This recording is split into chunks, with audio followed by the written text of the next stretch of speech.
welcome to A Productive Conversation. I'm Mike Vardy, and I am delighted to bring you this Flashback Friday episode to kind of wrap up 2024 and kind of slide into 2025. This is a conversation from nearly 10 years ago. It actually was initially released on January 1st, 2016.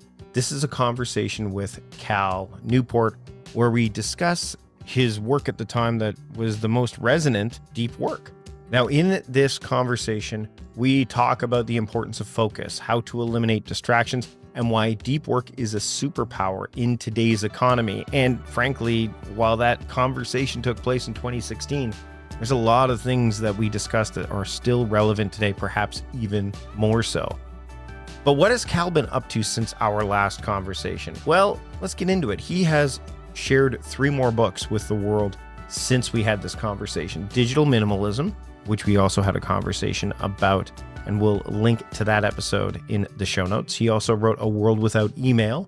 That came out in 2021, whereas Digital Minimalism came out in 2019. And then in 2024, this year, Slow Productivity, The Lost Art of Accomplishment Without Burnout. That book addressed the unsustainable pace of modern work. Really speaks to me. It offered a framework for achieving meaningful accomplishments without succumbing to burnout. So he's not just sat back and rested on the laurels of how important and powerful deep work was back in 2016. He has since kind of expanded on that. He's got his podcast, of course, Deep Questions. There's so many things around that we can discuss. We'll link to that, of course, in the show notes as well. But what else has Cal done since we last spoke? Well, he is now a full professor at Georgetown University. He is a contributing writer for The New Yorker, penning many articles on various topics, including the impact of artificial intelligence and the future of work.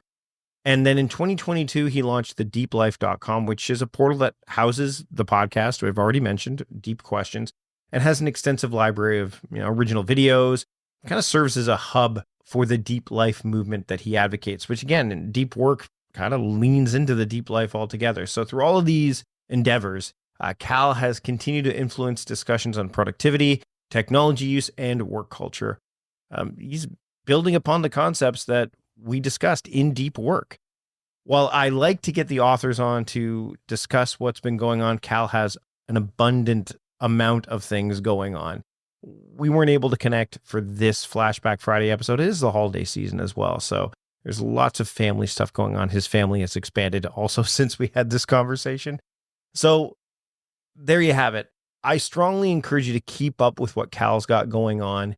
He is one of the best voices in this space, and this conversation from nearly 10 years ago just further fosters that. So here now, without further ado, is our conversation on the book Deep Work that took place in January of 2016.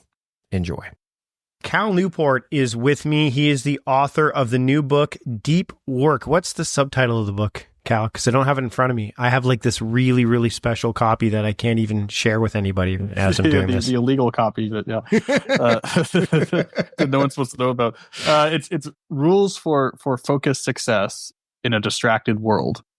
So this is a pretty, I'd say you're on the right podcast for this. I think that the Productivities podcast, I think the audience here is probably going to get a lot out of this, especially considering the day that this has been released. Like it's the start of a new calendar year. So what better resolution to have than to say, I'm going to focus on deep work. And you've been focusing on this topic for quite a long time. I mean, I'm looking back in the archives and I've been following your work for a while. I've hung out before. We were at the World Domination Summit, 2013, I think? Is when you were at? It was even before then, I think. Was it 20? Yeah. I know we've been talking before that, but I think we actually finally got to meet in Portland.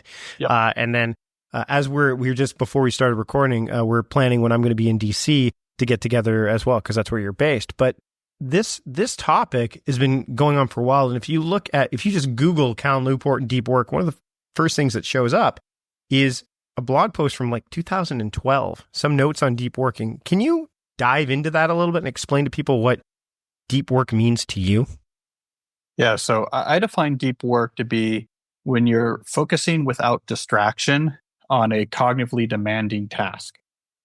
So when you're giving something your full intense focus for a long period of time without distraction, that's deep work. And essentially the argument I'm making, the motivating argument for all of this, is that there's two things happening right now. One is deep work is becoming increasingly valuable in our current economy. The ability to do deep work is going to be increasingly valuable. At the same time, it's becoming increasingly rare. Fewer and fewer people are actually able to do it very well, and more of the trends in professional life are away from schedules and habits to support deep work. And when I see those two things, it occurred to me that this is a classic economic mismatch, a skill that's becoming more valuable at the same time that's becoming more rare, which tells you that if you're one of the few to cultivate it, you can really thrive. Now, how does this relate? Your last work, So Good They Can't Ignore You, which a phenomenal read. If you haven't read it yet, everybody pick this up along with, I'm sure if you go to Amazon to pre-order Deep Work, the little package that they give you at the bottom, people who ordered this also ordered this or order these two together. You're going to want to get your book, So Good They Can't Ignore You. How does this tie into, because when I was reading the book, there's a lot of stuff that kind of ties, it harkened me back to that book.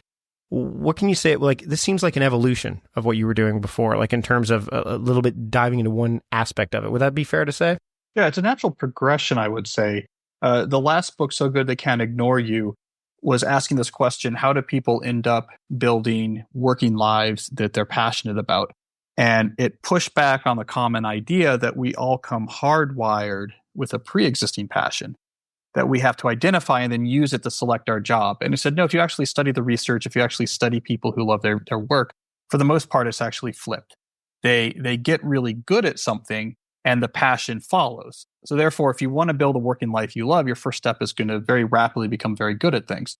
So I put this idea out there, and people resonated with this notion that follow your passion was too simplistic. But then the natural, completely reasonable follow-up question was, okay, well, if I believe you, how do I do this? How do I rapidly get better at things? How do I produce things of real value? The type of thing that's going to allow me to develop and cultivate passion for my work.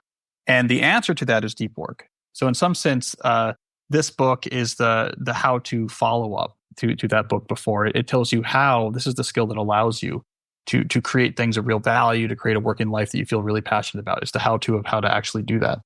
So the brain's pretty complicated, and it likes to be pulled away into different directions, especially considering the age of distraction that we kind of live in. What's one of the first kind of, I mean, people already know this stuff in a manner of speaking. They know they're getting pulled away from the deeper work, but they feel that they can't do anything about it.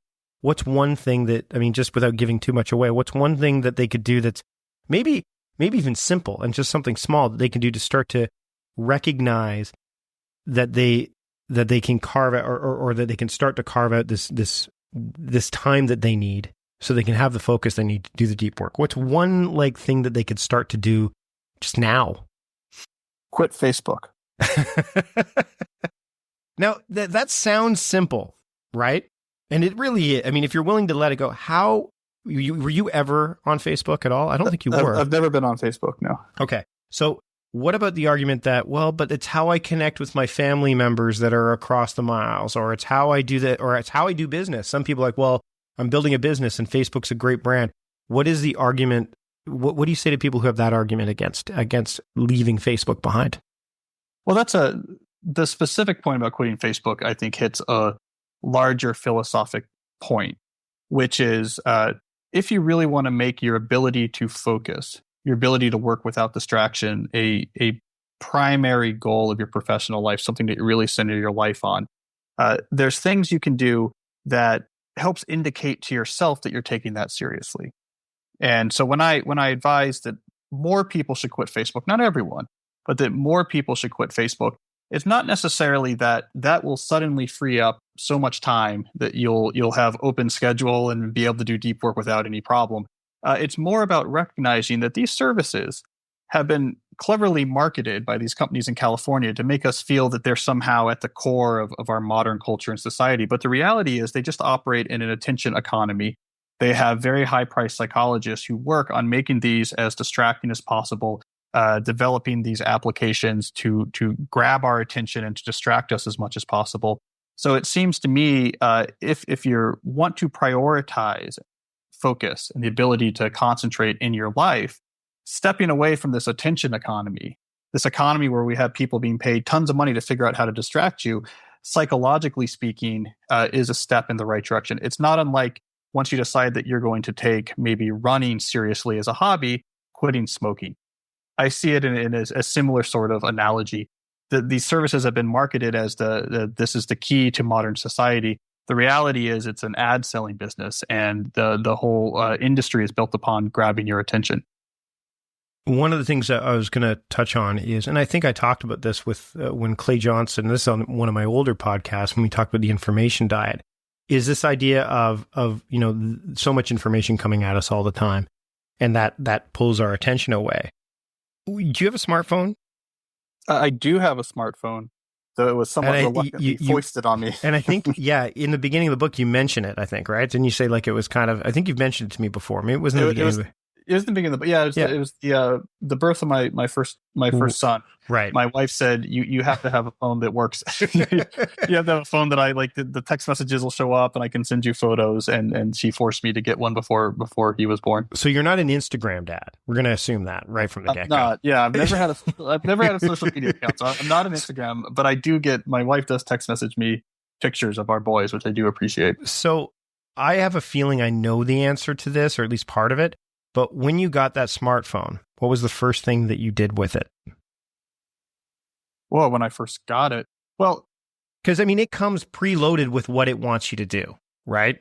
Yeah, I guess it does. But I'll tell you, a smartphone is a different experience if you don't have those social media applications on the smartphone. It's a completely different type of appliance in your life, right? All this sort of these push notifications. Look at this. Here's something.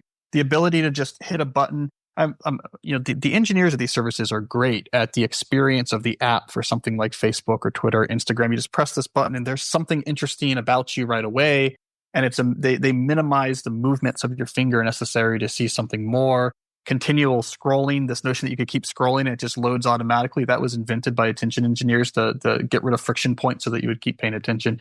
If you don't have those apps on the phone, it basically acts a lot like an old phone, except for it has a map on it, which is useful and it's a little bit larger. The other thing I noticed about, and this is something I've done with my smartphone, is that, and I have an iPhone, is the default used to be accept push notifications. That's generally, people normally hit the okay, right? No matter what app it is, Game Center, even the task management apps, even anything like that, it wants you to accept it. And in fact, some of them don't even ask you. You just have to go in and turn it off.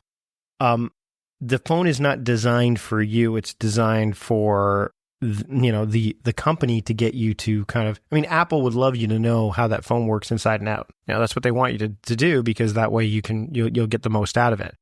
But I think that what you're saying is not just for social media, but kind of understand what the tool is and don't become, what was it? Was it Thoreau that said the tool, the man becomes the tool of his tools or something like that? Some quote like that, where I think it's critical that if you're going to do deep work, if you want to do deep focused work, you need to mitigate the distractions that you brought into your own life yourself. And a smartphone's definitely one of those. Yeah, I think that's definitely true. I think one of the issues that's gone on in our culture with this discussion is that for too long, there's probably been a focus on the distraction end of it. And the conversation about, and I'm of course playing into this somewhat with my somewhat facetious call that you should quit Facebook. I'm being a little facetious with this. I think just having some fun with Mike here, but the conversation when it focuses on are distractions good or bad can often be a counterproductive conversation because it's a hazy question, right? There's people like me who don't use these things, but all these things are catching our attention. It's, there's good about it and there's bad. You shouldn't use it too much. These conversations don't go anywhere. And what I'm trying to do with deep work is flip the conversation and say, forget distractions for now. Let's better understand its opposite.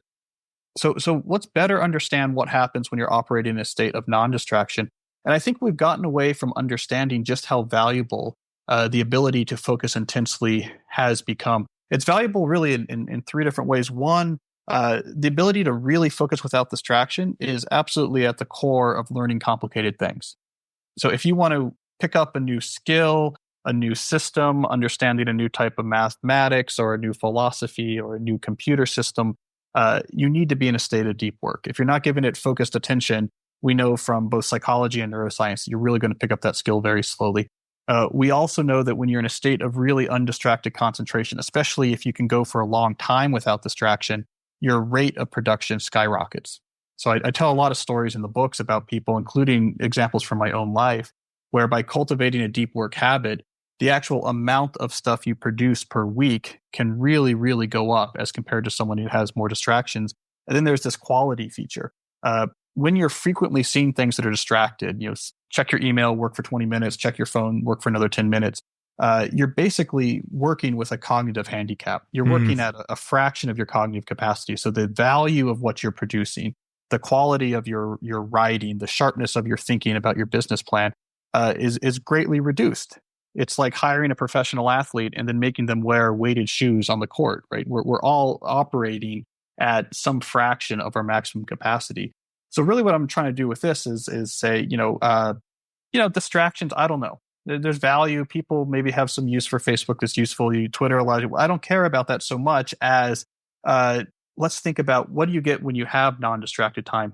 I think it's way more valuable than people realize. So I'm trying to make this point. Eric Barker called deep work the superpower of the 21st century economy. And I think that's a very apt description. If you cultivate this ability, which is really two things, training yourself to focus, it's a skill, not a habit. And then the stuff that you talk about a lot on the show, which is actually creating schedules and habits to give you time to focus. It really is going to be like you have a superpower in this economy. I mean, your success professionally can skyrocket. And incidentally, deep work turns out to be a lot more fulfilling, a lot more personally fulfilling and meaningful than the more distracted stuff that we spend time doing. We're going to take a break from the podcast now to talk about this week's sponsor, Transpose, your solutions, your way. Now, this is the time of year where people are diving into new apps or maybe leaving old apps behind that don't really serve them anymore. And this would be a great time to check out Transpose. I've been using it for a while. And one of the things that I really like about it is that there are templates that are built for a slew of different applications that are built not just by Transpose, the people at Transpose themselves, but also members of the community. I want to dive into one in particular because I believe that this is related to the idea of deep work. And let's talk about journaling, because for me, I want to make sure that I'm keeping tabs on where I'm spending my time, and journaling definitely can help me do this. Because as you know, I have my weekly theming ideas my daily theming ideas. So each day has its own theme. And when I journal, I want to be able to make sure that I live up to those expectations of the day. So with Transpose, you can get a solution that either you can create yourself or that you can get from other people. And I'm looking right now at the public library, the public solutions that are available. And there's one that is, basically just a 5-minute journal, which is very popular. There's also, the dream journal. There's a photo journal. There's quiet time journal. There's the bad habit journal. So if I was to look at the 5-minute journal, I can actually enter all of the things that I need to enter. So if you want to go that specific, then if you're journaling, you can say, this solution in particular, submitted by Isaac Hamel, you could enter your date. You can say what you're grateful for, what would make today great, daily affirmation, and then of course you go to the evening, and the evening would say 3 amazing things that happened today, how I could have made today better, challenge of the day, and so on. Now, I mean, that's the kind of stuff that you could do. And he's even added one here, what special thing did I do for my wife? So you can take this public solution and make it your own. So instead of, let's saying that you're going to call it the 5-minute journal, maybe you call it your deep work journal, and you say, what you are. Looking to enroll your child in school? Connaissez-vous les écoles publiques de langue française près de chez vous? N'attendez plus. Register now at your local public school with School District 93, also called Conseil scolaire francophone. Our public French schools across British Columbia provide French language education and 2 diplomas at high school graduation. Visit FrenchLanguageSchoolsBritishColumbia.ca and register at any time during the year. Inscrivez-vous dès maintenant.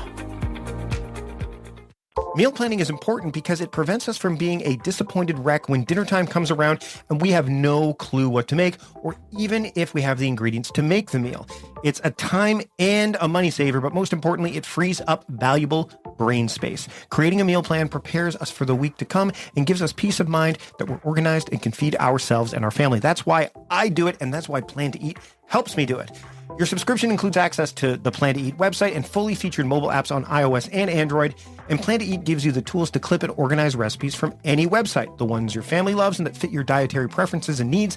And you can create a meal plan around your schedule. Then what happens is the Plan to Eat software automatically creates an organized shopping list based on your plan. So sign up for your free trial at plantoeat.com/timecrafting. That's plantoeat.com/timecrafting. The coupon will be automatically applied to your account and can be used when you're ready to subscribe. It's valid for new customers only. Give Plan to Eat a try today. Focusing on, so you replace the I am grateful for with your daily theme, let's say. And then you would say, what activity today by completing it would make today great? And then maybe a daily affirmation, a quote that's related to the deep work that you want to do. And then when you go to the evening, you could say, here are the 3 amazing things that happened today related to my theme, related to the deep work, how you could have made today better, and maybe even some ideas as to how to make sure that happens going forward. Maybe don't be so vague about it. The challenge of the day that you've had. And then instead of what special thing I did for my wife today, maybe it's what ideas came from this deep work? What did this deep work do to me? And if you've read Cal's book, you'll be able to get a sense of, what how long were you in flow, or what strategy did you take to make this deep work happen? There are lots of other things that you can use in terms of public solutions. There's productivity solutions, which of course, many of you will be looking for, considering that that's what we talk about. If you're a GTD follower, maybe you want to do that.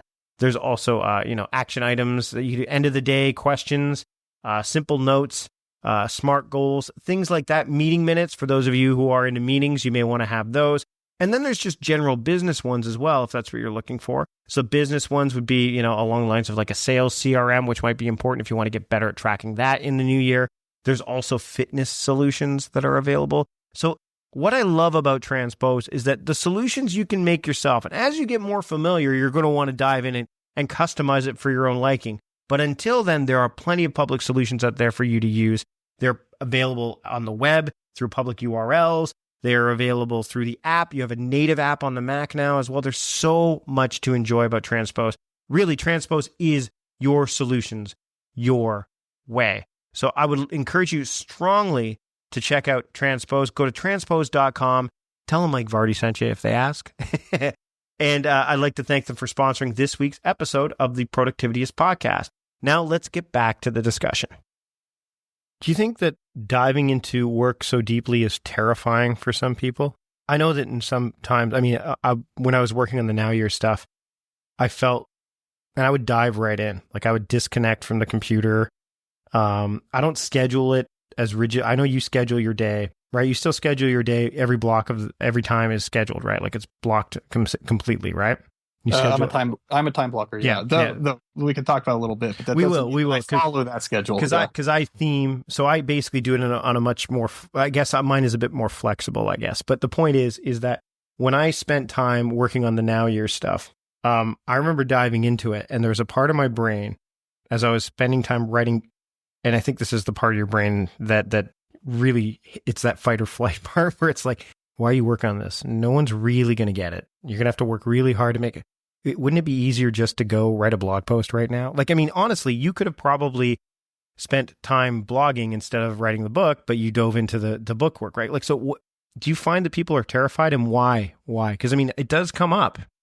Yeah, I think this is a very relevant point. And I'm glad I'm on your podcast because I can actually unleash my inner productivity geek in a way that I can't always do when I'm talking to most audiences. Because when I look at the world of productivity, I like to think of it in version numbers, right? So we had sort of productivity 1.0, which is where you have day planners and maybe culminating with early GTD, original GTD. It's all about, hey, you want to make sure that you understand your obligations and that you have them stored and organized and you're getting done the things that need to get done. That's 1.0. Then we get productivity 2.0, which happens in the 2000s. And this is where we get, for example, Merlin Mann's evolution towards, focusing on work that matters. Is where we get Tim Ferriss. It's where we get the new version of GTD, where it's not just about cranking widgets. It's about cranking widgets so that you can make time to do the other things. Mm-hmm. And so productivity 2.0 is all about not just organizing what's in your life, but being selective about what's in your life. automating some things, eliminating some things, being more efficient in batching what's left so that you can clear out time for the things that matter to you. Now, I think productivity 3.0, which is the movement I like to think that I'm a part of, is saying, okay, but then what do you do during those times? This assumption that if I could just clear out my schedule and be more automated and have more free time, I could really do the things that matter. It leaves out the reality that actually it's pretty hard and scary once you've cleared some time and you have this big block. What do you do during that time? And it turns out that I think the reason why a lot of people end up afraid of that when they get there and retreating back to a much more satisfyingly feeling busy, let me do a lot of emails and jumping on calls and such. The reason people retreat back to that is because the skill of how do you actually take time and produce things that are important to you, produce things of value, be creative, that skill itself has to be trained. And so a big part of deep work, for example, is you can't just expect that if you have time protected, that you know what to do, that you'll be able to show up and really produce things of real value.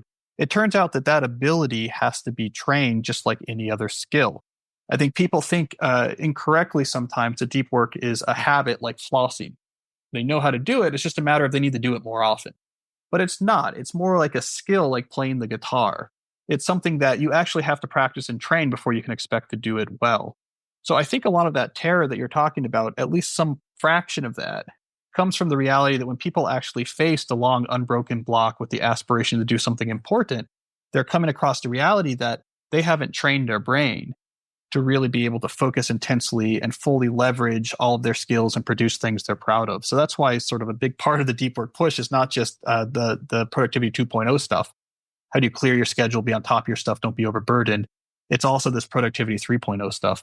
How can you do cognitive calisthenics? How can you train your brain to the point where you're able to actually take advantage of those times to do things that matter? Yeah, you're teaching a different way of operating. It's a completely different phase. And I think this is why it's becoming more rare, is because increasingly because of the various, not just tools in our life, but honestly just the trends in the workplace, the trends that organizations are pushing from a management perspective, is that people's brains are being trained to the point where they're not able to really do good deep work. So you give them free time and you can't really do much with it. It produces anxiety, your attention's all over the place. It's physically difficult. But the good news is you can gain it back, but it does take some training. I guess one of the things I can kind of liken it to is an improv. I used to do improv, and one of the things that, obviously everything comes fast and furious. There's not much thought to it, right? You have to take whatever the other person gives you. You're not supposed to go out with any kind of preconceived notion of what you're going to do. And real magic can happen with that if you know the rules and if you practice it. And what can happen from there, and when I was doing improv, is that if you got a really great bit that came out of that, then you would turn it into a sketch, which became rehearsed, and you would workshop it and hone it, and all of a sudden it would go on stage as a completely different piece. I think that the biggest problem, and I want to address this, is that you and I probably me especially, is I have a lot of freedom because I'm my own boss. So I can say, hey, you know what? I'm not going to check email first thing in the morning. So I can do what, you mentioned this off the top with Carl Jung, and I never, is it Jung or Jung? I can never figure out how to pronounce it. I had to look it up. It depends if you, use the pretentious German pronunciation. Jung is what you say if you're using the Americanized pronunciation. If you're using the Germanized, it's supposed to be Jung. Okay, well, we'll just... Oh, my goodness, yeah. So, he is able to say, I'm going to spend the first, he had a ritual that he basically lived up to that, he wouldn't have checked email in the first thing in the morning if he had it because it wasn't his agenda. And I touch on that, and I know you do as well. But, what about those people who don't... How do you tell people who will come to you and say, look, I'd love to dive deeper into my work. I'd love to do this, I'd love to do some deep work with relation to this part of my work or this job or what my vocation is. But this culture of immediate response and urgency is preventing me. How do they combat that? I know you're okay. Your next answer is read the book, but beyond that, how can they do that? Yeah, this is one of the core questions, I think, of our business culture right now. There's a couple things that are relevant. One is, I sort of take pains to point out that there's several different philosophies you can use to integrate deep work into your professional schedule on a regular basis. And just understanding that you have options is so crucial because it allows you to actually work with the reality of your job.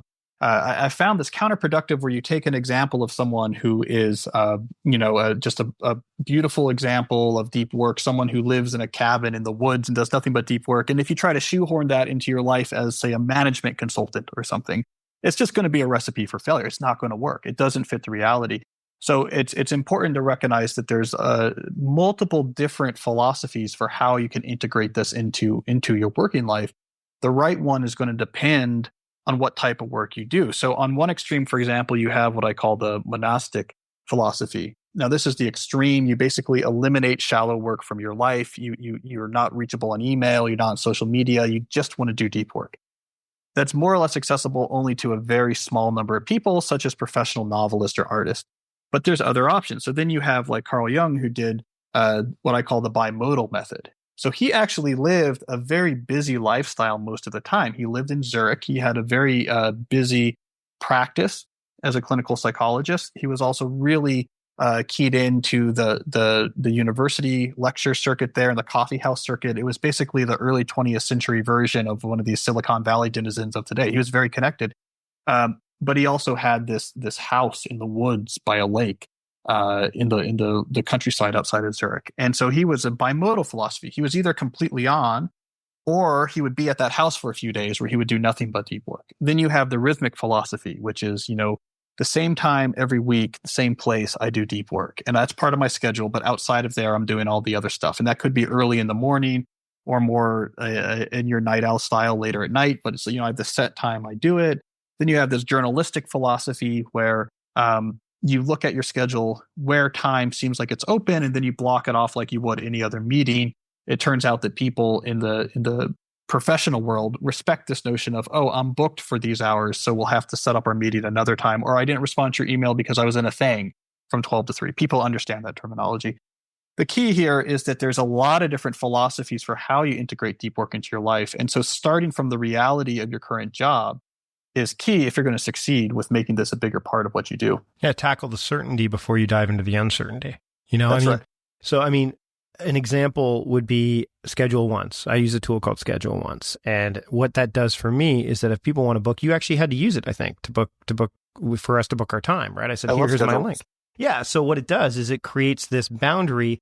And I think it does two things. Number one, it creates a boundary so that I know, because I've gone in and protected the time that I know I only want to do certain things. So either by like Wednesdays, no one can book with me because that's when I'm in audio video production mode. So I don't want to talk to anybody that day. I want to be able to focus on that stuff. But what it also does is it removes the likelihood of me agreeing to something to please somebody. Yes. It removes, It creates this, but the thing is that why do you feel people don't take the time to set up those boundaries and to do them in a way that's thoughtful instead of just, it's kind of like taking on a tool like Evernote and going, you know what, I have this big pile of paper on my desk, and if I get Evernote and put it all into Evernote, it will solve my problem. And then they look at Evernote and go, wow, now I have a big digital mess. Like, why is there such a difficulty for a lot of people? And I come across this with a lot of clients to take that, slow down, take that deep breath, and even focus on just getting themselves set up for success down the line. Well, I think definitions here matter. When people think about work, for the most part, they think that work is work. Anything that returns some sort of benefit professionally is seen as work. So they don't necessarily intuitively see their fragmented, busy schedule as an inadequate or bad schedule. They just see it as, yeah, I'm busy. I'm doing work all the time. I'm working hard. I've got a lot going on. I'm doing stuff all day. I'm doing stuff at night after the kids go to bed. This is just work. It's busy. The reason why I think definitions are important is when you step back and say, well, there's really two types of work. There's deep work, which is where you're focused without distraction. You're using your skills at your highest capacity and you're producing real value. And then there's shallow work, which is where you're doing more logistical type things. They don't produce a ton of new value. They don't use hard-won skills, and they're more easily replicatable. I think the right formula to keep in mind is that shallow work keeps you from getting fired and deep work gets you promoted. Once you actually have this split and you see your work in these two different types, then suddenly you look at the schedule that you previously thought was, well, yeah, I'm just busy, but I'm doing a lot of work. I'm getting after it. I'm crushing it. Look at all the stuff I'm doing. Once you have these definitions of deep or shallow, you say, well, wait a second. I'm only doing shallow work. I have almost no deep work in my schedule, which means that I'm leaving the majority of my potential to create things that matter and get ahead on the table. Then suddenly the alarm bells go off. And I think once people have these definitions, the alarm bells go off and they realize, well, I got to change this state of affairs. I mean, I'm never going to get ahead, or I'm never going to sort of take control of my career or do things I'm proud of if I'm never doing deep work, if I'm never actually pushing my skills or trying to increase my skills. And I think once they have that mindset shift, then suddenly things like Schedule Once, which I think is just brilliant. And basically everyone in every position should be doing something like this. That is actually internally knowing what times you're available to meet with people and what times you're not. And that might mean blocking off time on a shared calendar so people can't book their time there. Or if you're in a situation like yours, giving people the times you're available and therefore being able to control when you're not. These type of things are simple and have a huge positive impact. And I think to answer your question, the reason why people aren't doing them is until you get these definitions right, you don't realize that you're lacking. Right. You just think work is work and I'm busy. What else could I be doing? Well, and I think people, for those, by the way, who are listening, are like, Schedule Once, I can't afford that. There's one called Calendly, which is free, and you could use the same thing. So if you're worried about pricing, because that's another thing, it's odd because people, there's resistance that always comes up. And one thing I want to touch on before we shift gears a little bit is the term shallow work. I get it. I totally, and I understand what it means. But again, words have power. Some people will look at the term shallow work and they would derive it as meaningless. Like shallow means I'm not doing anything. So it seems almost like, so how do you, I mean, obviously the book probably dives into this quite a bit more, but what do you say to those people that are like, well, I always want to do deep work. I always want to do meaningful work. Like, how do you tell them that, look, some of the shallow work stuff, like the administrative stuff, the low hanging fruit, it's valuable. It's just, it's getting in the way of the deeper stuff. Like, how do you reconcile that with people? Yeah, it's a hard balance. I mean, shallow work is literally what keeps you from getting fired, or in the case of an entrepreneur, from going bankrupt. Mm-hmm. You have to do shallow work. The issue is when all you're doing is shallow work. And I think the reality is probably 99% of people in the knowledge work sector are doing about 99% of their time shallow work. Yep. Because for something to actually count as deep work, you need at least an hour without distraction and giving it your full focus. Most people essentially never do that, with a few exceptions where they have a deadline and they're staying up late to get it done, and it's so late that there's literally nothing coming in to distract them. So it is kind of a hard balance. Shallow doesn't mean, it's not a derogatory term. It's really just talking about the depth of your focus. But it is important to understand that it doesn't really create a lot of new value and is easily replicatable. Like most of the stuff you do is shallow work. You could take any reasonably bright 21-year-old college graduate and they could probably do that as well for you, which is a sign that it's not actually using skills that you've spent a lot of time to build and leveraging them to get back value. So it's a low ROI. So it's you have this tension of I have to do shallow work, but on the other hand, I'm wary about it. So I try to keep it minimal, and I try to use productivity 2.0 tactics to be as efficient as possible. Batching and automation and all the other things that are coming up out of the productivity 2.0 world. All of those are great for keeping shallow work under control in your schedule. But this notion that you can get rid of it altogether is going to be problematic. Awesome, Cal. You know, as usual, it's been a real treat to talk to you. I've been following your work for a long time. We've hung out, we've chatted. We're gonna go catch a hockey game when I'm in DC, so that's gonna be awesome. And I want people to find your work because you do great stuff. And where can people get the new book, and where can people find you online? Clearly not on Facebook. Yeah. You can't tweet me to find out about it. The book you can find, anywhere books are sold, Barnes & Noble, Amazon, etc. And you can find more of my writing at calnewport.com. Thanks for listening to this episode of A Productive Conversation, a Flashback Friday episode. I hope that you got a lot out of that conversation and are able to kind of connect what was going on back then to what's going on today and what you plan on working on, perhaps more deeply, as we make our way into the calendar year of 2025. You can, of course, check out all of the related links and any resources and such that were attached to this episode wherever you get your podcasts, but also at mikevardy.com/podcast 576. But wherever you get your podcasts is a great place to do that as well. Spotify, Apple Podcasts, YouTube. And while you are checking out this podcast on the platform that you use to consume podcasts, subscribe to the show. You can definitely engage with me more on platforms like Spotify and YouTube, but I encourage you to subscribe to the show so that you don't miss a single episode of what's to come. We're heading into 2025 strongly with a very special episode that's going to kick off the year. January 1st is our first episode of 2025. I'd love for you to be part of that.